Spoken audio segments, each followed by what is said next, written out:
Pregnancy should be a time of joy and not anxiety for the woman and her family. Do you want to learn more about pregnancy or have questions about fertility and reproductive health? Then join Dr. Linda Vanutu on Facebook and YouTube every Saturday at 4 p.m.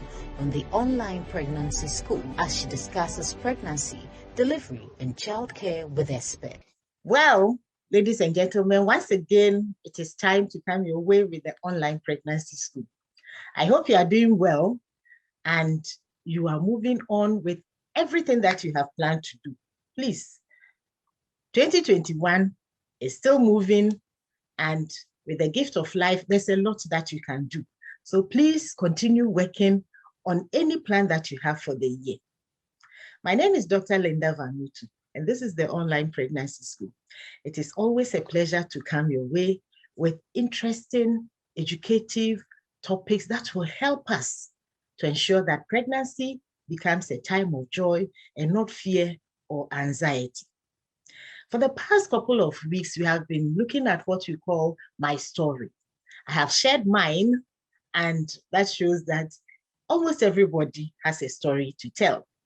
Today, I am very happy to be discussing this very important topic with a colleague, a friend, who will tell us her story. And by the end of the program, you'll see that there's a lot that you need to know about this particular condition we're going to talk about. And also there's a lot you can do to support her as a person running a particular organization, which she's going to talk about, and also to help somebody out there. Don't go anywhere. Please stay with us. Let's go for this short break.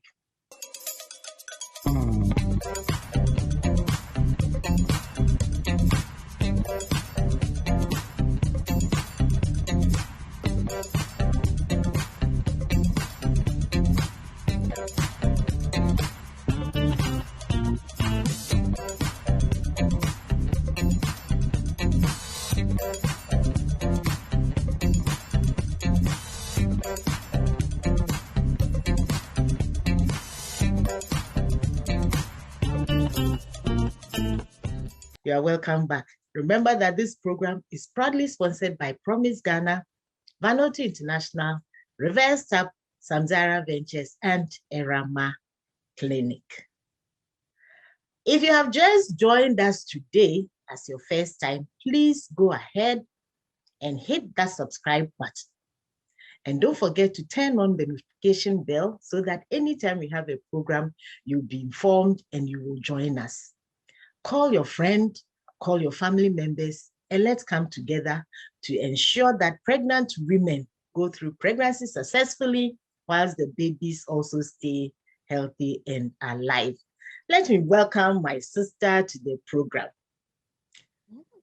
Auntie Kwewa, you are most welcome. Thank you very much. Thank you for having me, and thank you to everybody watching out there for being part and watching us on the show.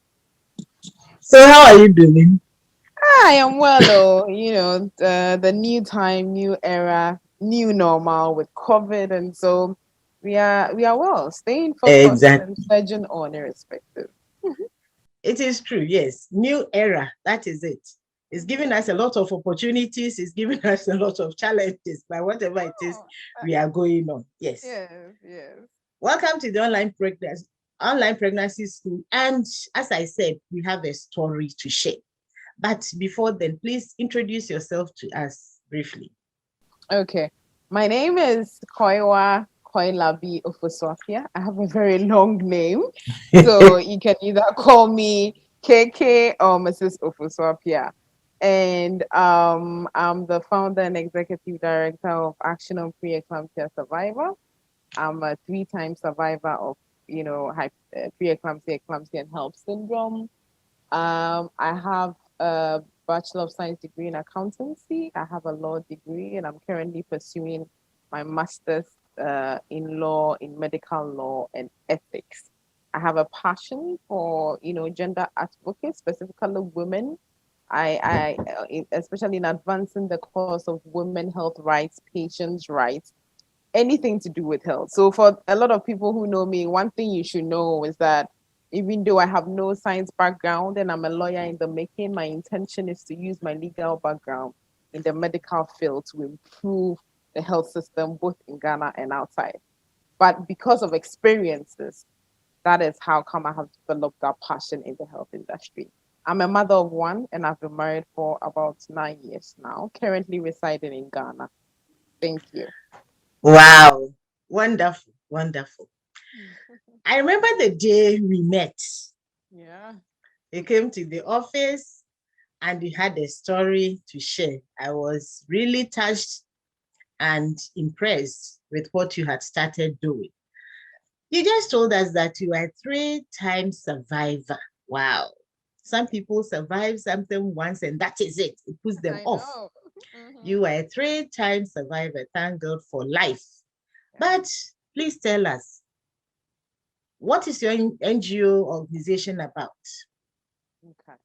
So Action on Preeclampsia, formally when I met you in 2017, it was then just a movement or a project, advancing the cause of creating awareness on hypertensive disorders in pregnancy, especially preeclampsia, eclampsia, and HELLP syndrome.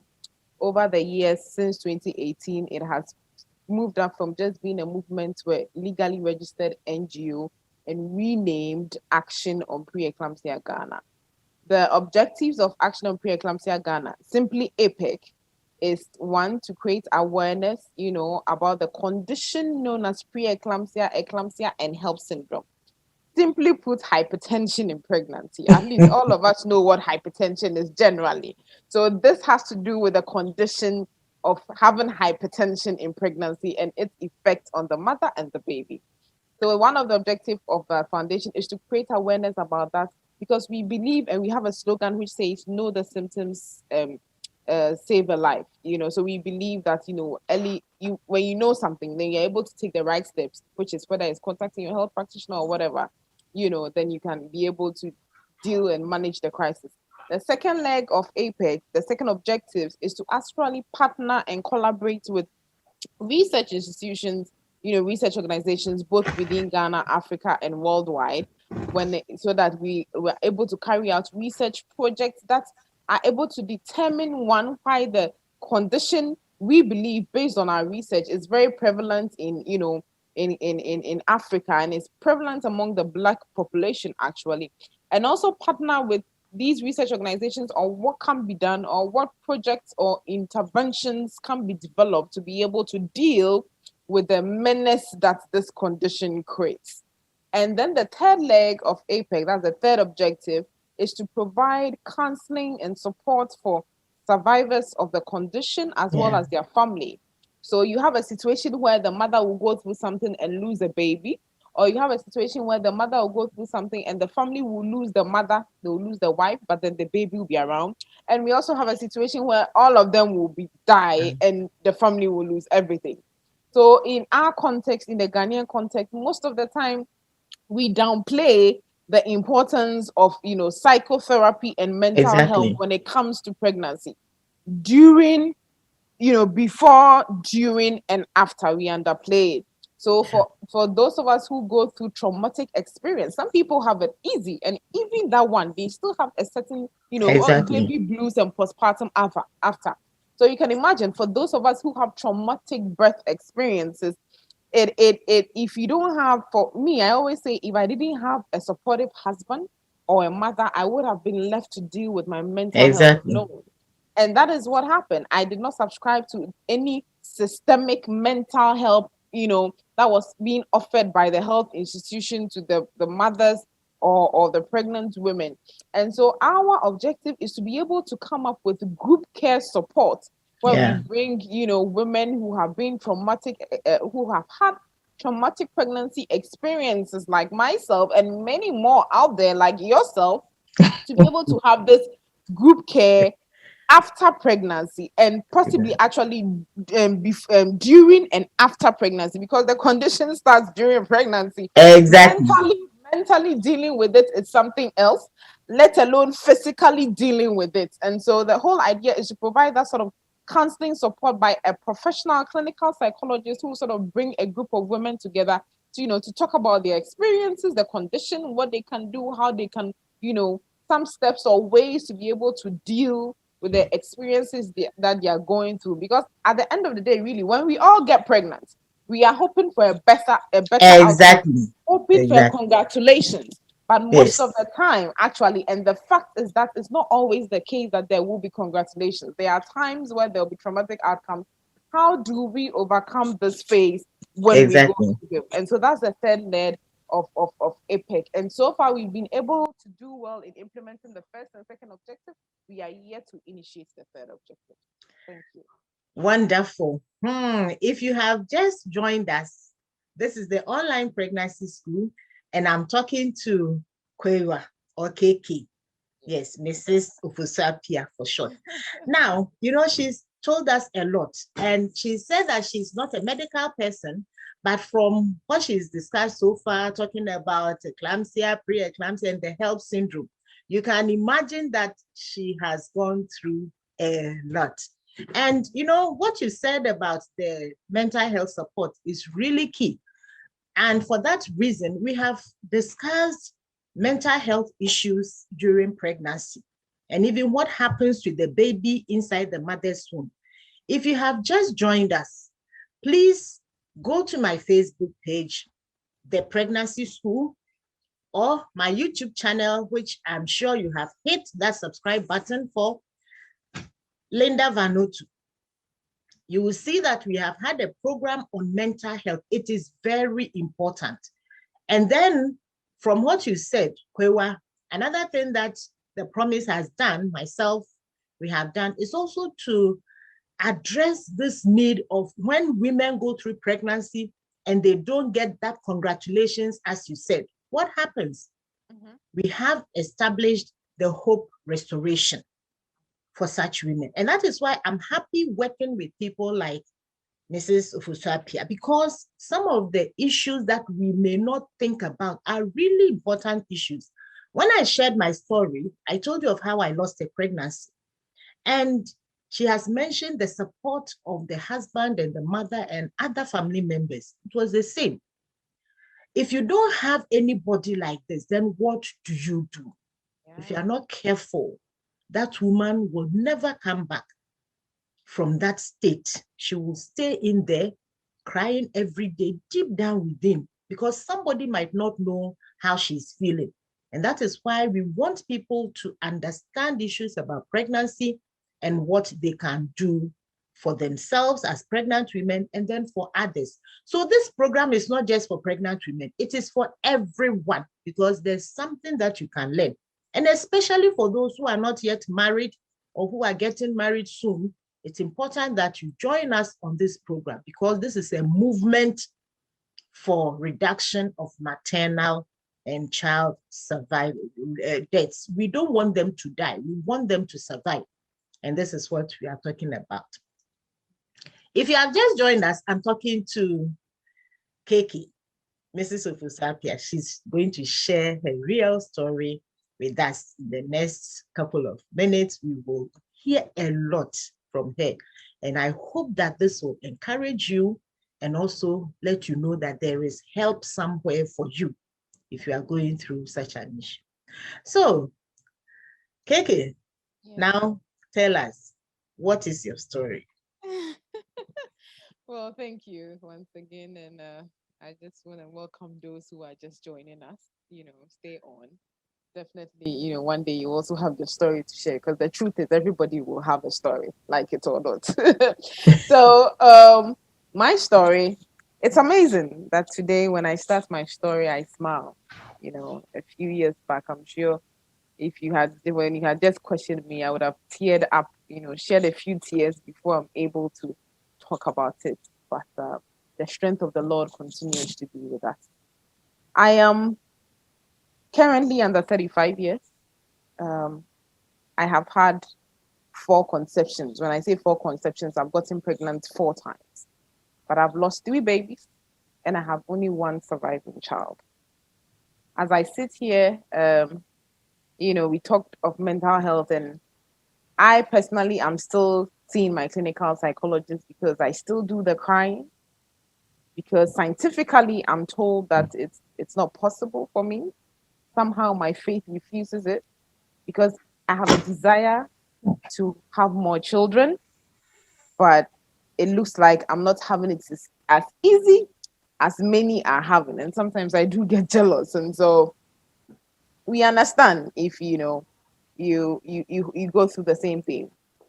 My first pregnancy was in 2012. I had just gotten married, and we were excited. At that time, the scan told us that it was a boy. So we were excited because in the Ghanaian context, if your first one is a boy, hooray for you. You get double the congratulations. However, um, during the course, I think around 27 weeks, I was still attending private antenatal.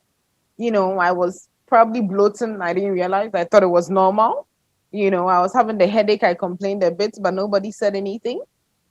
And then there was just this particular day, I think it was in October 7th. I just felt so tired, had headache. My husband and I had gone to town. And then I complained. I was like, my head. He's like, oh, yeah, you just need to rest. And so we came home and I think I ate and I went to bed. And then as of 2 a.m., all I could remember was my name being shouted, Kwewa, Kwewa, Kwewa. Apparently, at that moment, I was fitting. In other words, I was having something what they call eclamptic seizures. For those of us who know how those who have epilepsy, when they have an attack, they behave, that is how I was.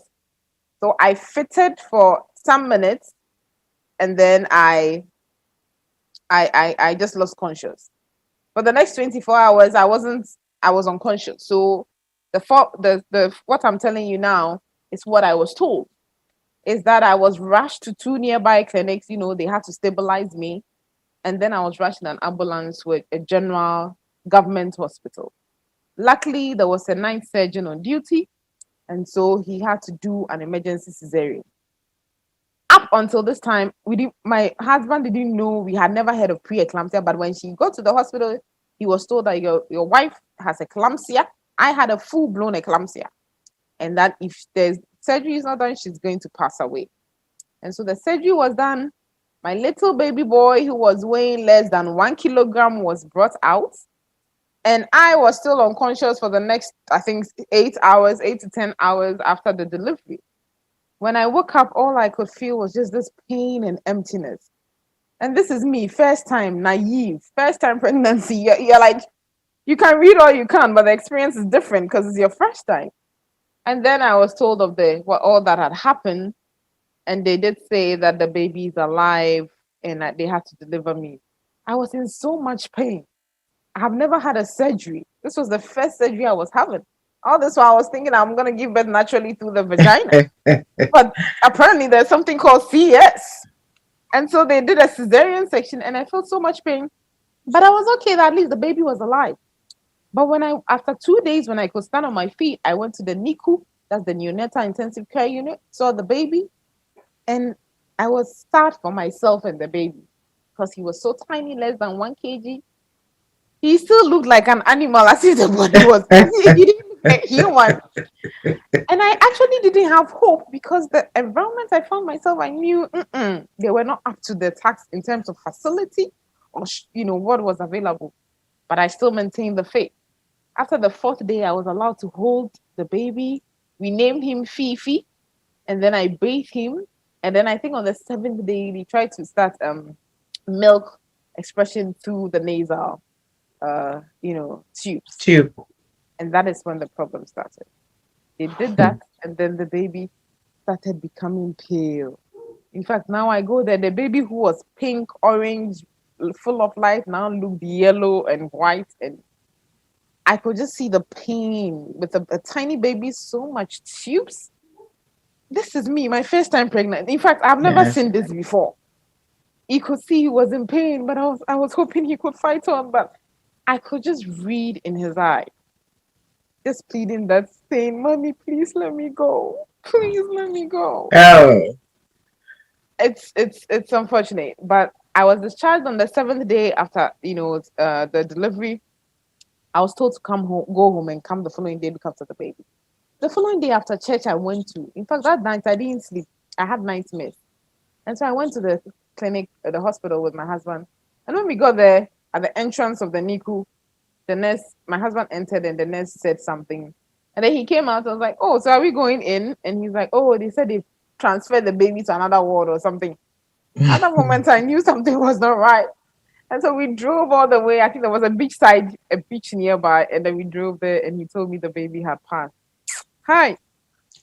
I just, and somebody like me, when I grieve, I don't shout, I'm quiet. So I was quiet, cried all the way home, but I wasn't making noise. And I was heartbroken because I wasn't expecting what happened to me. Interestingly, my mother, at the point of the cesarean, my husband called my mother and told her about the condition. And my mother was like, oh, my husband was shocked because he was just as naive as I was, but couldn't believe that we were not privy to this information that my mother had experienced. I knew that she had lost some marriage, some babies, but I didn't know it was because of eclampsia. Exactly. Preeclampsia. In fact, nobody said anything. And so I subsequently, after that, I grieved. In fact, it almost destroyed the relationship between my husband and I because I just didn't know why. And for those of us who are Christians, not everybody is Christian, but for those of us who are Christian, you keep questioning your faith and the maker whom you believe so much. And so, luckily, 6 months after, I got pregnant again. And this time we said, hey, this thing is going to happen again, or it's likely. So we mobilized some funds and I did 6 months antenatal in a private clinic, a different one. And then almost 6 months. And then I went to the United States, specifically Texas, Dallas, Fort Worth. So I was there for a while. And even there, I had to go to the emergency room, I think 3 times. But then they managed at 30 weeks, the preeclampsia started. But they managed me for 7 more weeks. And so I delivered. They tried the vaginal birth after cesarean. It didn't work. But they had to do a cesarean section again. And I delivered through CS on 8th November 2013. I had a wonderful baby girl who, of course, the weight was small, but it was not abnormal. So we did not have to go to any.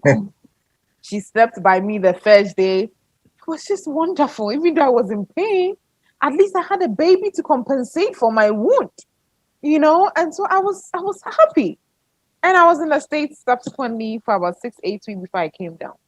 Fast forward 2017, I get pregnant again. Okay, before we go to the fast forward, let us try to imbibe all that you have said. I don't know how you are feeling, ladies and gentlemen out there, but you remember we had a session where a couple shared their story and they said almost the same thing, that their first pregnancy, they had not heard or they hadn't imagined that they would have a cesarean section. So when it was time and they told them you had to go through a CS, they said, what? And they were not prepared for that. The husband was not prepared, and you can listen to their story on the pregnancy school or go to my YouTube channel, Linda Vanutu. Please, if you have not yet subscribed, just hit that subscribe button. Kwewa has told us a lot that somebody who had gone for antenatal, she had a headache, she was bloated, and she didn't know. It means that we, the health workers, also have a lot of work to do.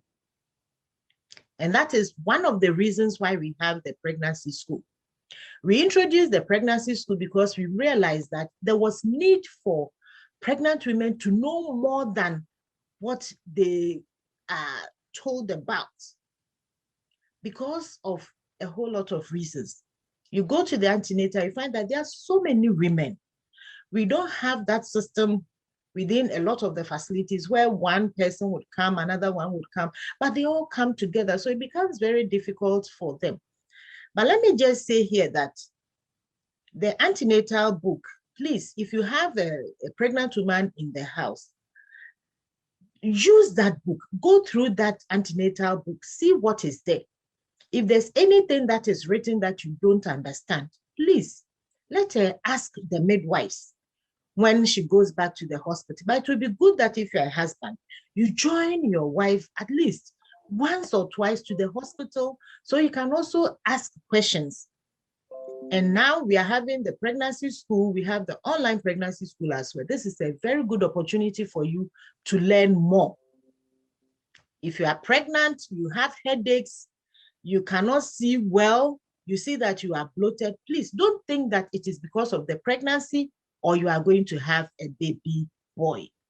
It is not normal to be so huge when you are pregnant or to have these headaches or you cannot see well. You see that your eyes are not, like they used to be. If you are not feeling well, don't stay at home. Please go to the hospital as quickly as you can. If you have just joined us, this is the online pregnancy school. And today I'm talking to KK.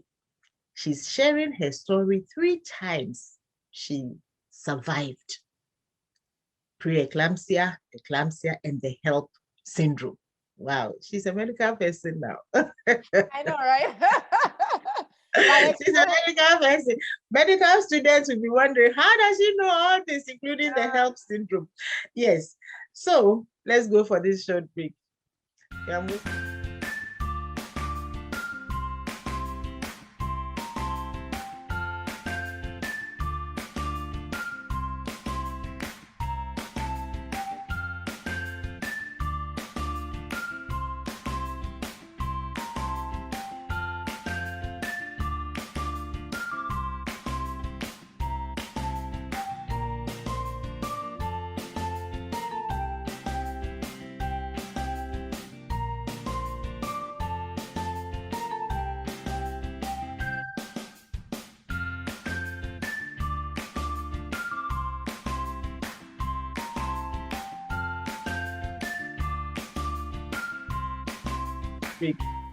You're most welcome back.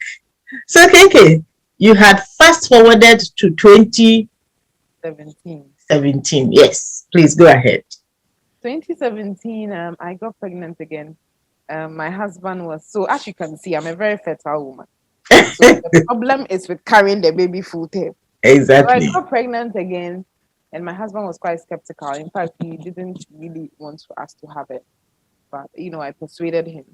And I went to the private clinic that I had gone for the second pregnancy, so I went to the same place. So I was, with all my risk at play, with all my history, I expected a better management care from the team. But somehow, with private clinic, that I went to, I didn't get much of the attention I got. I always say that I was exposed to the US system and here.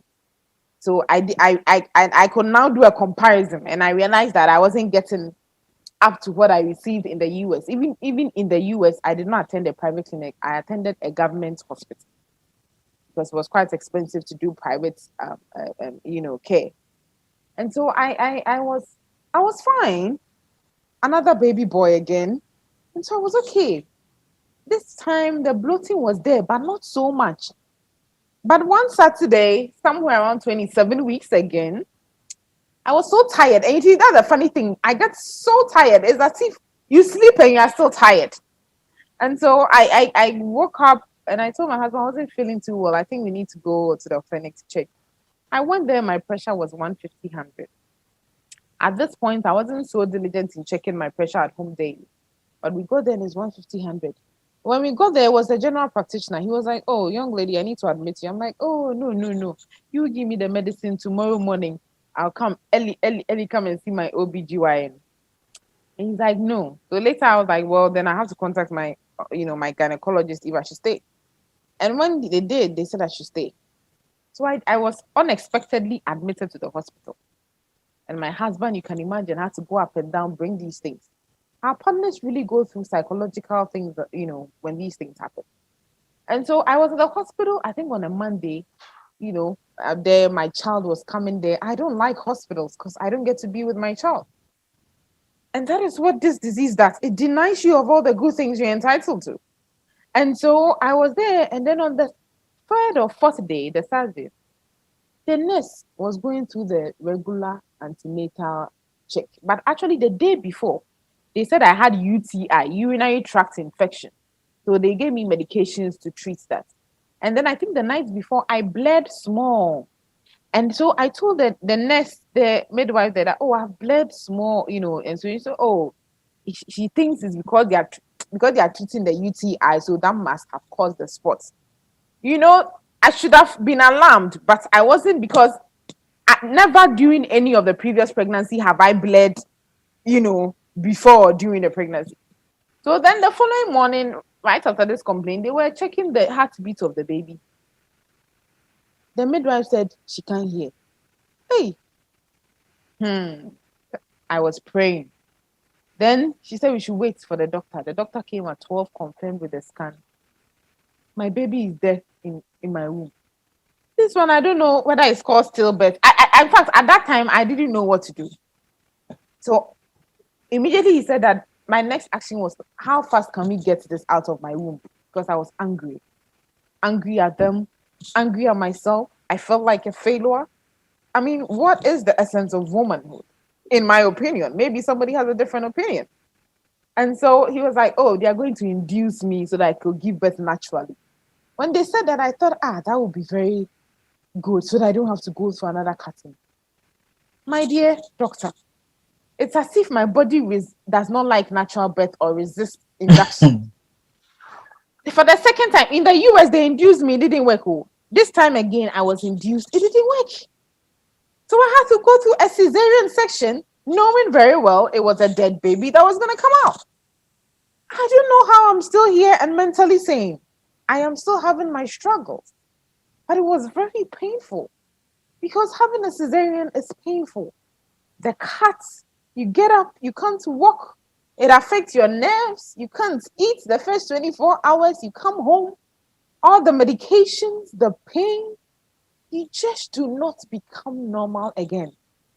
Yeah. At least if there is a baby, you can smile through your wounds and your pain. But when there's no baby, you have nothing. And all eyes are on you, your husband, the family. You can just imagine. You are disappointed at yourself. Yeah. And disappointed at the health system. So then I came home after this surgery. All these babies that were buried, I never for once, this one, I said I won't look at him. If he decided not to stay, he should go. So it was my husband who dealt with the burial. But yet I yearn sometimes. I should have probably peeped and see who he looked like. And, so they did the burial. I was discharged. The recovery was so painful. You see, recovery requires patience. Yeah. If anybody tells you healing is fast, they are deceiving you. Healing takes time. And for somebody with a temperament or our sort of characteristic, we are not patient. And so when it comes to healing, we have a problem. It means you have to sit down and do nothing and take your medication and rest. We don't know how to do that, because already now the condition is making us mentally agitated. And so we just want to get back on our feet so that we can recover. But I had to be, healed. So it was during this 2017 that I was like, no, I can't let this disease, I can't just walk about and let it pass and have little knowledge about it. So I went online trying to search for a group, something, some story, something to join to relate to what I'm going through. I didn't find anything in Ghana except for some published article by one Dr. Kwame Bonsafo, who is in Kolebu. And then I just could not find a group care. Like, how in America you have AA group, people to. So then I kept searching, and then I found one organization in Australia Action on Preeclampsia. Then I found one in UK. So then I engaged them. I'm like, this is me. I'm still in my recovery period. I don't understand this. I want to start something like this. I want to use my tragic story, to be able to save others, And so they were like, they guided me on how to go about it. And that is how APEC was formed, first as a movement. So, I was then granted my first media show on Joy FM, one of the biggest media stations in Ghana. And I was granted an interview and I shared my story. And after the program, the calls started coming. Oh, thank you for sharing. Oh, I had this, I had that. Up until then, I didn't know women had a lot of birth stories. And between that time and now, you can see that there are hidden stories. Women, we are covering things up. We are not talking for many reasons. Some because of cultural context, because even me, for going out there to go and say my story, I had some attacks. I had some attacks from some women who said, "Oh, but this is supposed to be a private matter. You know, you keep it to your family and all that. I don't know. Why have you brought it to the public?" I'm like, one, I find healing in sharing my story. Two, it is my belief that in sharing my story, others will be inspired, helped, even if they've lost something, to be able to overcome it and move on. And then I also received the attack from the health practitioners who said, "Oh, why are you comparing? You are even lucky to be alive after your first pregnancy. In the US, people die, don't they die? People die there. So you're even lucky you were safe. Besides, preeclampsia has been there since ages. It was known as toxemia, you know, and so why are you?" So I had these two sides, and then you have those who acknowledge what you are doing. And so I was like, wow, so this is what it is. So based on research, I began to realize, after hemorrhage, actually, because I used to hear of OB, somebody has gone to get pregnant, was delivering, lost a lot of blood, and died. But I never heard that the person had hypertension, and because of that, you know, it related to all that. And so I was like, oh, so then I realized it was the second leading cause of maternal mortality in Ghana. And in some institutions, it's the first, like Olebu, Ghana, a regional, a great hospital. And so we began to start this movement. I reached out to women, I reached out to health practitioners like yourself, Dr. Van Otu, and then we launched the maiden, movement on May 2017. And doctor, between that time and now, we have done a lot. But you see, I had another experience in 2020. This one, I've never said it in public, and this is the first time I'm saying it in public. I got pregnant again in 2019, so I was due to deliver June 2020. Yeah. And then I had, this pregnancy. I was being managed by a top-notch in Ridge. And then, apparently, this time I was in charge. I had known enough, so I was checking my BP regularly. I knew medications. In fact, I'm more than a pharmacist, even though I have no. I was just, the doctor would say this. I was like, yeah, what about this? And I was reading wide. That is what the experience did to me. I'm reading wide. I'm reading a lot of medical stuff widely. And so, but then this time, bloating started, edema again, and it was a girl. But this time I was hopeful. I was truly hopeful. If I say I wasn't hopeful, I'm lying. I was truly hopeful. But then at the point from 26 weeks, the thing started again. You could see the doctor was worried, but he wasn't saying it. And then we kept on doing lab tests every week, not 2 weeks. So every week we are doing lab tests. Only later to realize that my platelet level was coming low. It came as low as 40. Wow. And so it was an indication of HELLP syndrome. And I had to be delivered on Friday, April 24th by hook or crook. While the doctor said I had to be delivered, I was begging for, hey, can't we wait 2 more weeks? Because at least if we get to 33 weeks, the high chances of survival. And that's what sometimes women we do.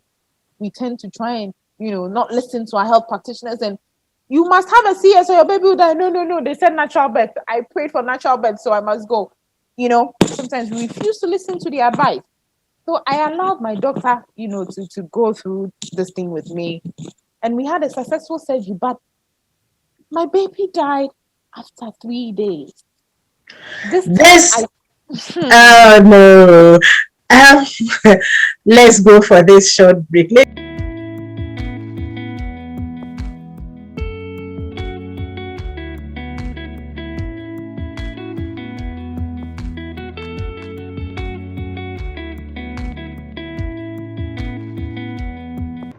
Ladies and gentlemen, if you have just joined us, today we are sharing a very important story. My guest is KK. She's a 3-time survivor, Preeclampsia, Eclampsia, and HELLP Syndrome. All 3. It's all related to pregnancy in hypertension in pregnancy.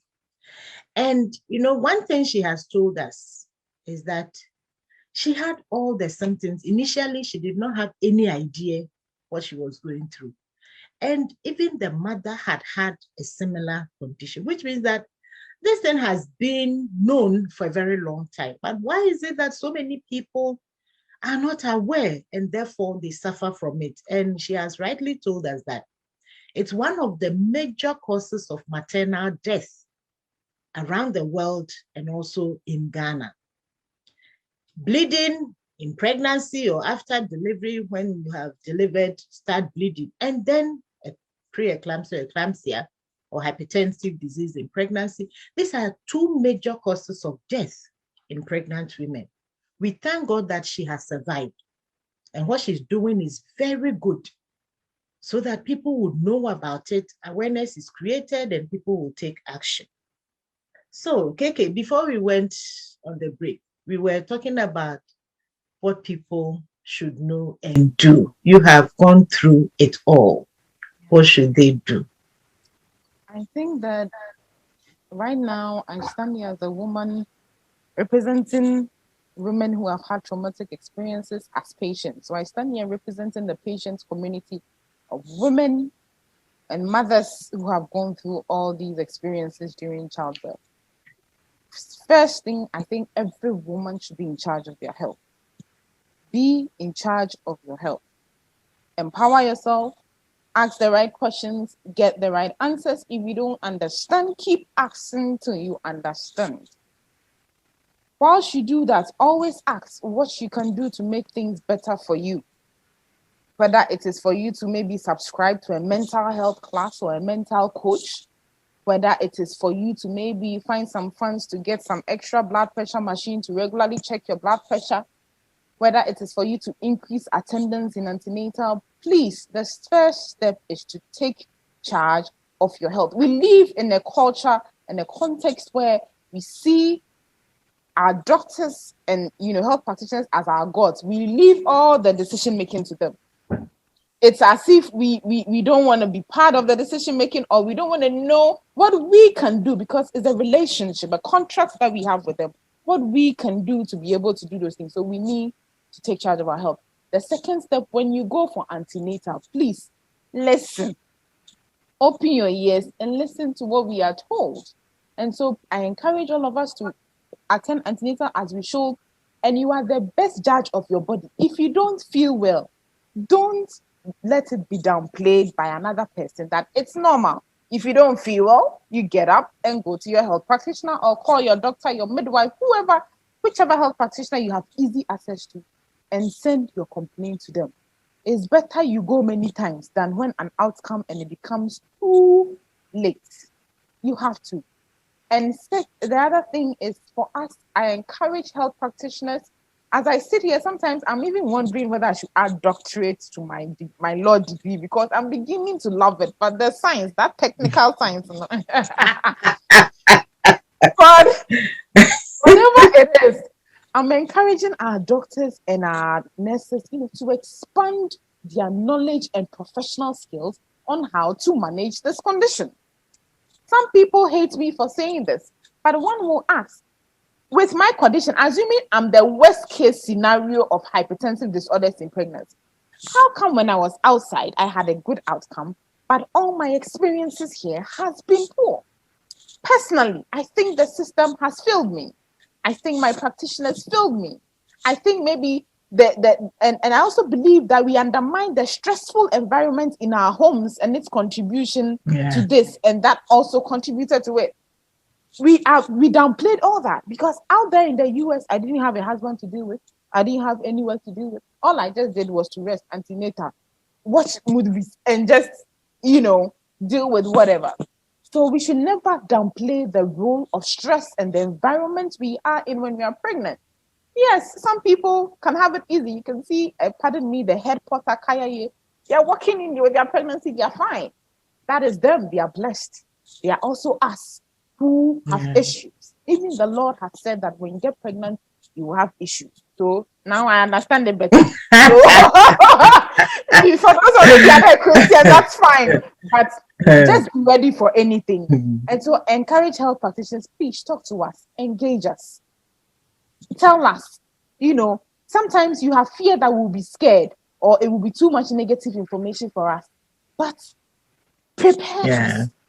You get it? So say it to us. And I encourage one of the projects that APEC is going to launch is what we call the CAF project. To me, it's a personal intervention I think will do a lot of good. Every woman, hypertension in itself is a serious disease, even when it's not in pregnancy. So you can imagine when it's in pregnancy, and pregnancy is an abnormal, it's not a normal phase. You're in a different whole world when you're pregnant. So one of the projects that we are embarking is to empower every woman, low, upper, middle, to own a home BP apparatus. Regularly watch out for your vitals. And I believe that is something that even at antenatal and with the pregnancy school, we can be encouraged to teach these women, not telling them when your BP is 140, 90 is like this, but to encourage them how to even measure their blood pressure at home. It can be part of the antenatal and the pregnancy school. Do you get it? And so that is what we have to do. And if you want to join the APEC Foundation, join us in our course, call us, contact us, call us, our Facebook, we are Action on Preeclampsia Ghana, Twitter, Instagram. And you can volunteer and be part of us because we are always looking for opportunities, platform to engage women. I am very particular this year about dealing with the postpartum part, the counseling aspect, because, and that is why I think the hope restoration is a very good thing. Whether you're a Christian, you're a Judeo, Muslim, you all need hope in this during pregnancy and even in our general life. And so it is important that we don't downplay the mental aspect. Yes, in African context, we are trained to be tough, mentally tough. Oh, wait, yes, it's part of life. Move on. But do you know maybe how many what a shock death has happened because of mental health? We don't know because we don't have that. Exactly. And so we need to downplay it. And as an institution, I encourage all volunteers to come on board. We are looking for doctors, nurses, we are looking for youth volunteers to come on board to help us with education, both on radio, online. We are constantly organizing online webinars now that it's COVID, a lot of virtual programs. But I'm always still thinking about that woman who does not have access to internet. And we are thinking of doing a mass texting awareness project. And when necessary, while school has resumed, we can also go on certain, physical community outreach, how to improve the outcome of birthing experience. It is not our goal to tell you that pregnancy will be 100% free from, risk. It is us to minimize the fact that the percentage you will have that will cause problem will be 2-3%, but not something, it's always the goal to improve the outcome of the pregnancy journey during and after. So if you want to email us at apec, apecgh2@gmail.com. Go to our website, apecgh.com. It's apecghana.org. You find us there. Google us, you will find us. And we are in the process of, making sure that, honestly, we need to make sure that every pregnancy, is less threatened by conditions of hypertension, even hemorrhage, and all other related pregnancy complications. Because pregnancy is a journey. 9 months, your life becomes, even when you are working, there's still some sort of halt on your life because of pregnancy. And yet some have it easy, some don't because of complications. And we need to know about it. Somebody may ask, knowing about it, and so what? If you don't know something, before you can take steps to solve it. If you don't know, you are ignorant. And here I was ignorant in 2012. And even when I was not ignorant, the conditions still attacked me. As a Ghana, as a country, we can do well with our health system, our monitoring system, because the practitioner population is very high. And a condition like hypertension, eclampsia is the Greek word for lightning. Those of us who know lightning, when it's raining, you know how the lightning very fast. So that is how the disease is. It's very fast. And so the monitoring part of our health system must be key. And the last but not the least, our neonatal system must be overhauled and looked at. Because you have out there where people have preterm birth. Preeclampsia accounts for 20% of preterm birth worldwide. But they are able to manage them to a much better outcome where they can survive. As Ghanaians, to our policymakers who may hear me, we need an overhauling in our neonatal care system. even when the birthing process does not go well, we can always save the baby too. And so I always say, no woman should die giving life, and every child deserves a chance at life. Thank you. Oh, ladies and gentlemen, what a story. You know, she has gone through and survived 3 times. The desire to have babies is natural. It is natural. And once by God's grace you are fertile and you become pregnant, you look forward to holding this baby in your arms alive. Globally, around the world, we have millions of babies born dead. And then we have thousands of women not surviving pregnancy. One of the leading causes for such unfortunate occurrences is the hypertension in pregnancy that goes on. And even for those who survive, a lot can happen. Long-term. A lot. In addition to the mental challenges that you go through, your kidney can shut down. A whole lot can happen to you. And that is why we are asking that you join such organizations. APEC, you know, I have grown to admire KK for what she's doing, because when she came to see me the first time, it was just about 3 weeks after she had lost that baby.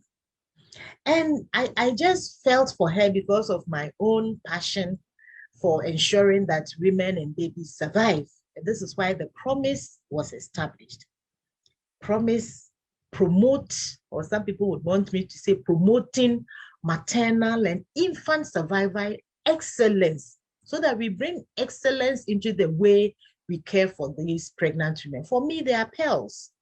They should be treated as such. I have gone through pregnancies and I know how it can be like, whether you are a doctor or a priest or whatever you are, or the person on the street, anybody at all going through pregnancy has to have that kind of treatment where she's given information and she knows her body, as she said, so that if you don't feel well, it is your body, you don't feel well. And that should send you to the hospital. So please take your antenatal seriously. When you go home, look through your book. They are given to you to take home, the books. So please look through the book, see what is happening. If you don't understand anything, just go back to the hospital and ask. And for the husbands, please take interest. Take interest in it. Learn what is happening and go with your wife if you can. If you cannot, when she comes back, ask her what was said and get the phone number for the midwife. These days, they share their phone numbers. So get the phone number, call the midwife and ask what is going on. Is everything okay? So that you can take action. We have gone through so many topics related to pregnancy and preparing for delivery, and even going through delivery, including cesarean section. We have had a session on hypertension in pregnancy, in fact, 2 sessions.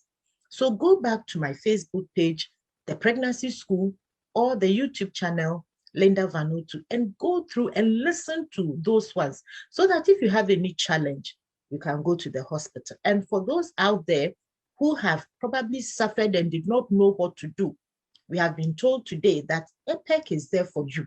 So please look for them, Google their name, check them out on Twitter and everywhere, and join in what is happening. Because if we are able to reduce this, we will reduce our maternal mortalities for Ghana, we'll reduce our newborn deaths for Ghana. My name is Dr. Linda Vanutu, and I am happy bringing you these programs, because for me, no woman should die whilst giving life. And any baby that is coming into this world must come as a healthy, strong baby. Today, we had Mrs. KK sharing her story, Ofosuapea. She's in her process of becoming a lawyer, but she knows now so much about eclampsia. And She has established this just for you. We are very grateful. We are very, very, very grateful to you for sharing this story. I know it is not easy. 3 times is not easy. Even the aftermath with the breast engorgement and people asking, oh, what did you have this time? And all that and all that. It is not easy. And ladies and gentlemen, one of these days we'll be talking about stillbirth. And we have the hope restoration. Again, send me comments, send me a question, send me your feedback. You can send comments to me on my Facebook page or the YouTube, or you can also send me a WhatsApp message on +233 59 242 0625. And remember, I have written this book, which I call Promise from the Womb, for you to know more about pregnancy, for you to know when things are not going well.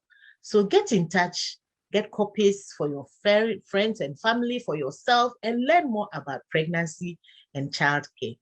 I hope you have enjoyed the session, and we pray that Mrs. Ofosuapea's program would go on and on and on and on, so that we will all know more about this, what we can do to save the lives of women. And if you are out there, you need some mental health support, please also get in touch with me at my Facebook page, The Pregnancy School, or YouTube, my name, Linda Vanut, or send me a message, +233 59 242 0625. And we'll be very happy to get in touch with you and answer any questions that you have. And remember, this program was proudly sponsored by Promise Ghana, Vanuatu International, Reverse Tap, Samzara Ventures, and Erama Clinic. Please get in touch with them and do business with them. See you another time when we come your way with another interesting topic on the online pregnancy school. Bye for now.